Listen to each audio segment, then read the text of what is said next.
for just a moment, standing right in the middle of a storm. The rain is relentless, the wind is howling, and the cold cuts straight through you. Instinct in your body is telling you to run, to find shelter, to escape the chaos around you. But what if I told you something surprising? What if I told you that sometimes the only way out of the storm is straight through it? Today, I want to talk about something we all face, something universal: endings. The endings of relationships, the endings of dreams, of jobs, of people, of seasons of our lives. They hurt. They shake us, unsettle everything we thought we knew.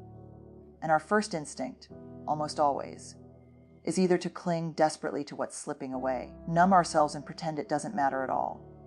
But here's the truth that many of us spend our whole lives resisting. When we refuse to let something end, refuse to let something new begin. Let me tell you a story. A friend of mine stayed in a job that drained the life out of her. Every Sunday night, crept like clockwork, she would cry, she would vent. But she wouldn't leave, because leaving meant stepping into the unknown, and sometimes feels scarier than misery we've learned to live with. We convince ourselves that holding on is strength. But real strength, true, courageous strength, knowing when to let go and letting go isn't a clean moment. It's not a single choice. It's a long, messy, beautiful process. Let it end, something we rarely admit aloud. A chapter cannot close if we keep our fingers wedged between the pages. The hardest part of moving on is simply accepting that something is over. And what do we do when something ends? We fight it. We replay conversations in our minds. We write the past in our heads. We search for second chances, for signs, for a way to undo what happened. But clinging to what's already broken will never fix it. Isn't something someone gives you. Closure is something you give yourself.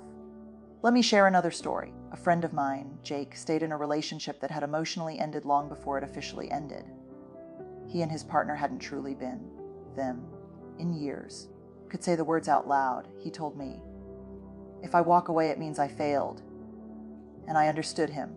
We attach so much of our worth to what we can hold on to. Here's the truth. Staying in something that's already over isn't love. It isn't loyalty. It's fear. And fear is a terrible decision maker. Resist endings so much. Part of it is biology. We're wired to prefer certainty. Our brains would rather sit in predictable pain than walk into unpredictable possibility. And the second reason is grief. We don't talk about it. Ending is a form of loss. A relationship ending is grief. A job ending is grief. A dream ending is grief. Even the ending of the life we imagined is grief. Grief demands to be felt. But here's where many of us get stuck. We think refusing to end something will stop us from feeling the pain. So we keep the number saved, social media. We keep the door open, just a crack. But avoiding the end doesn't prevent the pain. It only prolongs it. The moment we accept what has ended, ourselves the gift of beginning again. Acceptance doesn't mean we're happy about it. It doesn't mean we don't wish things had turned out differently. It simply means we stop fighting reality. And when we stop fighting reality, we finally free ourselves. Maybe you are standing at an ending right now to take the next step because you don't know where it leads. If that's you, hear me. It's okay to be scared. It's okay to grieve. Just don't let the fear of the unknown keep you stuck in something that's already over. Let it end. Because only when you let it end can you begin again. Talk about something that terrifies most of us, something we spend years, sometimes entire lifetimes, trying to avoid. Pain, let it hurt, I know. Hearing those words can tighten something inside your chest, because we don't like pain. We don't want to feel it. We want solutions, distractions, quick fixes. If I stay busy enough, if I move on fast enough, if I just don't think about it, maybe it won't hurt. Pain doesn't work like that. Trying to push painful emotions away is like trying to hold a beach ball underwater. You can force it down. You can use both hands. Eventually, it explodes back up with twice the force. Let me tell you a story. A man I once spoke to went through a devastating breakup, sitting with the pain. He ran from it. He traveled. He worked long hours. He picked up hobbies. He smiled for the world, pretended he was living his best life. On the outside, he was thriving, but on the inside, he was a storm waiting to happen.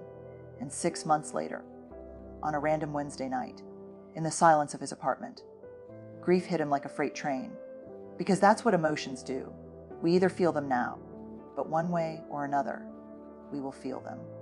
Research shows that suppressing emotions doesn't erase them, it stores them in the body system, in the places where stress becomes tension, where sadness becomes anxiety, where unresolved grief becomes heaviness we carry everywhere. Outrun pain. You only postpone it. But listen to me carefully. Feeling pain is not the same as becoming your pain. You are not your heartbreak, are not your grief. You are not the worst thing that ever happened to you. Pain is something you experience, not who you are. So the question becomes, how do we let ourselves hurt without getting lost in it? The science gives us 3 powerful steps, but they're also deeply human. We name it, tells us that simply labeling our emotions. This is sadness. This is anger. This is grief. Reduces their intensity. Why? The moment we name something, we take back power from it. We shift from emotional overwhelm to emotional awareness. We stop apologizing for our feelings. How many shouldn't feel this way? I should be over this by now. No. There is no timeline for healing. There is no deadline. In grief, you feel because you cared. You hurt because it mattered. And that is not weakness. That is humanity. We create space for healing, not by forcing, but by allowing.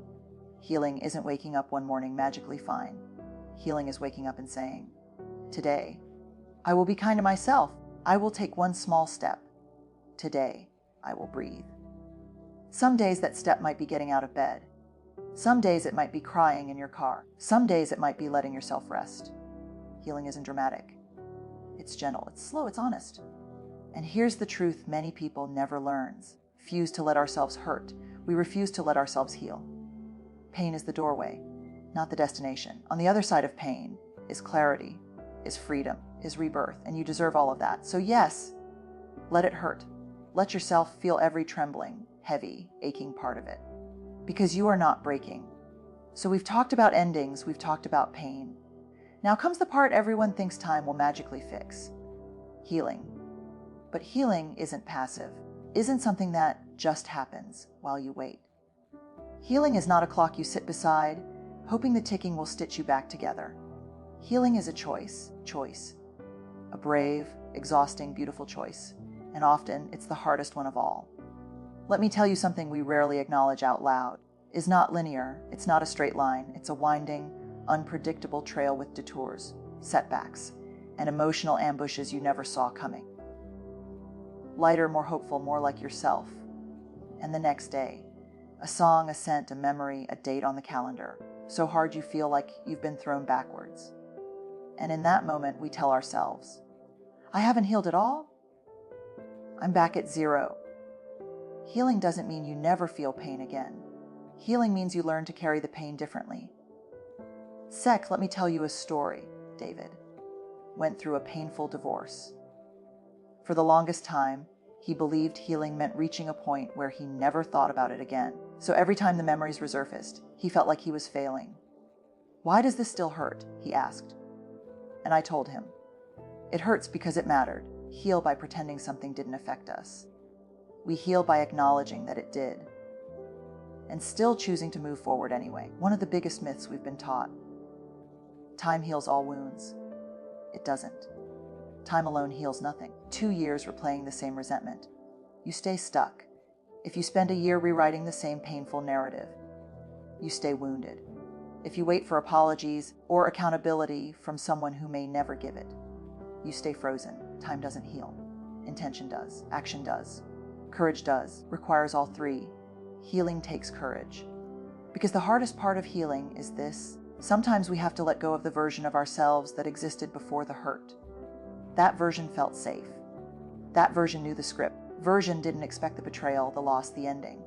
But healing asks us to grow into someone new. Someone wiser. Someone stronger. Someone gentler with themselves. Someone who knows what they deserve. And growth, even when beautiful, is terrifying. Because the past, even when painful, feels familiar. We cannot heal if we refuse to grow, because we miss who we were before the hurt. So how do we let ourselves heal? Let me break it down emotionally, honestly, humanly. Stop obsessing over closure. I know you want answers. I know you want to understand why it happened.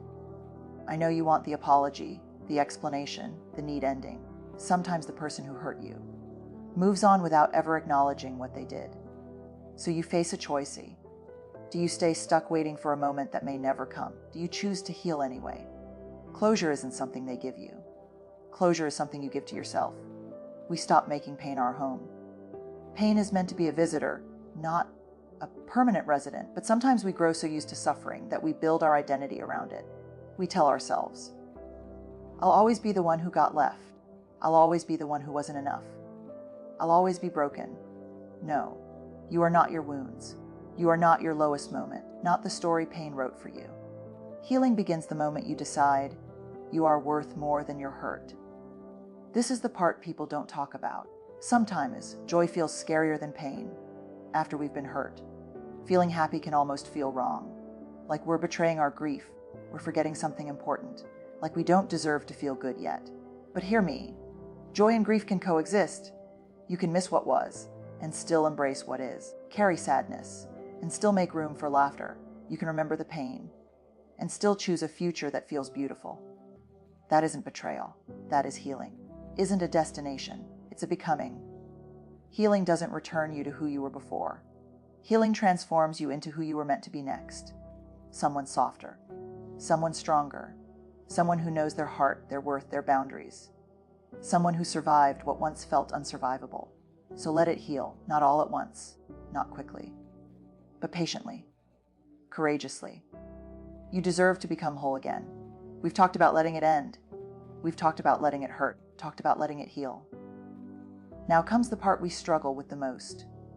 The part that feels like trying to let go of something woven into your bones. Let it go. Go is not about forgetting.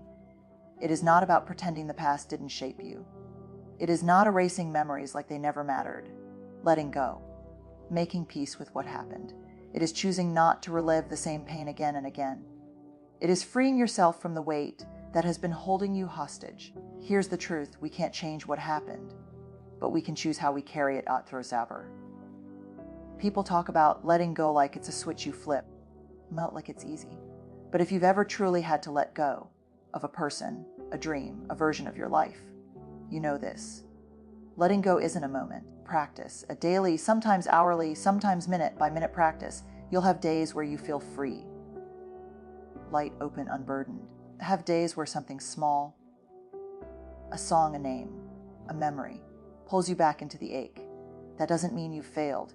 It means you're human. There's a woman I know, Rachel. She held on to resentment after a painful betrayal for years. Years. She said, if I let this go, saying what they did was okay. But I told her, no, letting go isn't about them. It's about you. Letting go means deciding, want to spend one more minute of your life. Being chained to a moment you can't change. Because here's the hard truth. Holding on doesn't punish the past. It only keeps you stuck in it. We think that if we analyze what went wrong, if we replay the story enough times, if we dig deeply enough, hopefully find an answer that makes it all make sense. But most of the time, there is no answer that will make it make sense. Sometimes people hurt us in ways we will never understand. Sometimes life doesn't unfold the way we thought it would. And no amount of holding on will rewrite the story is an act of self-respect. Letting go is saying, I deserve more than this weight. I deserve more than this pain. I deserve a future not defined by what broke me. It's terrifying, because pain, at least, is familiar.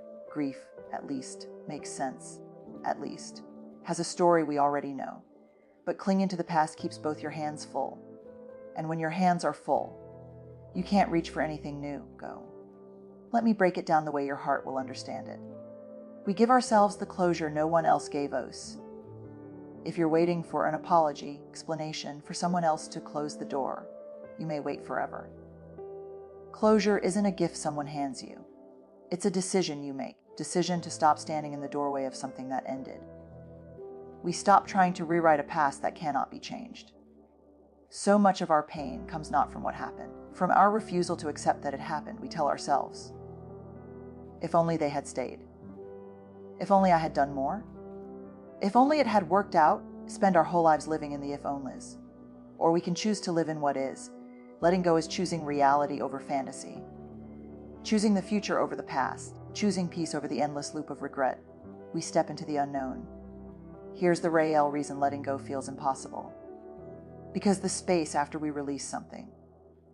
But what if that space isn't emptiness? What if that space is possibility? What if that space is freedom? What if that space is the beginning of everything you've been waiting for? Letting go isn't losing something. It's making room. Isn't saying, it didn't matter. It's saying, I matter too. Second, letting go doesn't diminish the significance of the love, the dream, the chapter. Not betraying your past. You're honoring your future. You're not saying, it didn't hurt. You're saying, it won't control me anymore. Go is a sacred act, a reclaiming of your own power. We've come through the ending. We've walked through the hurt. We've honored the healing. Practice letting go. Now comes the part that changes everything. The part that determines what the rest of your life becomes. Moving on. Let me tell you something important. Moving on is not pretending something didn't matter. Moving on is not dismissing the past, is not acting like the pain didn't shape you. Moving on is acknowledging that it did matter, and still choosing to live anyway. It's saying, yes, it changed me. Yes, I carry the scars. But I am still here. I am still becoming. I am still moving forward. Tend to imagine moving on as this clean, cinematic moment.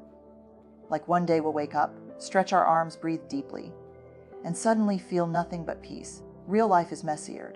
Real life requires courage. Moving on is not erasing the past. It's integrating it.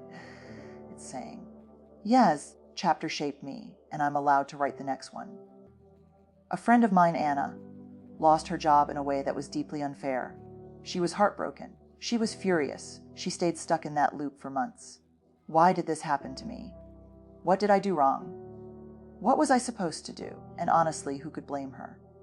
Moving on felt impossible, because moving on meant accepting that what was wasn't anymore. It meant stepping into the unknown, and the unknown is terrifying. But one day she asked herself a question that changed everything. How much longer do I want this to be the thing that defines me? That question is the doorway to moving on. We don't move on because we get closure, move on because we find answers. We move on because we decide, deep in our bones, that our future deserves more energy than our past, the part people forget. Moving on isn't one decision. It's a decision you make over and over again. Let me paint the picture as your heart understands it. Not to excuse what happened, not to rewrite the hurt. Forgiveness is for you. Because holding on to resentment is like drinking poison, expecting someone else to suffer. It doesn't free you, it chains you. Forgiveness simply means this: I am refusing to let the past own me anymore. Forgetting. It's freeing. Moving on looks like rewriting the story you tell yourself. Because the story you repeat becomes the world you live in. I was abandoned. I was betrayed. I failed. Then that becomes the lens you view life through. But what if you reframed it, not to erase the truth, but to reclaim your power? I survived. I learned. I became stronger. I am growing. I am evolving. The way you narrate your life shapes the way you experience it. Moving on starts with choosing a narrative that doesn't keep you stuck. Looks like allowing yourself to dream again. After pain, dreaming feels dangerous. Risk feels terrifying. Hope feels fragile.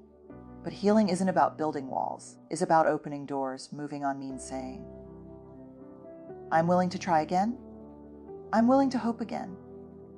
I'm willing to believe that what's ahead, it's different from what I imagined. That is courage. That is rebirth.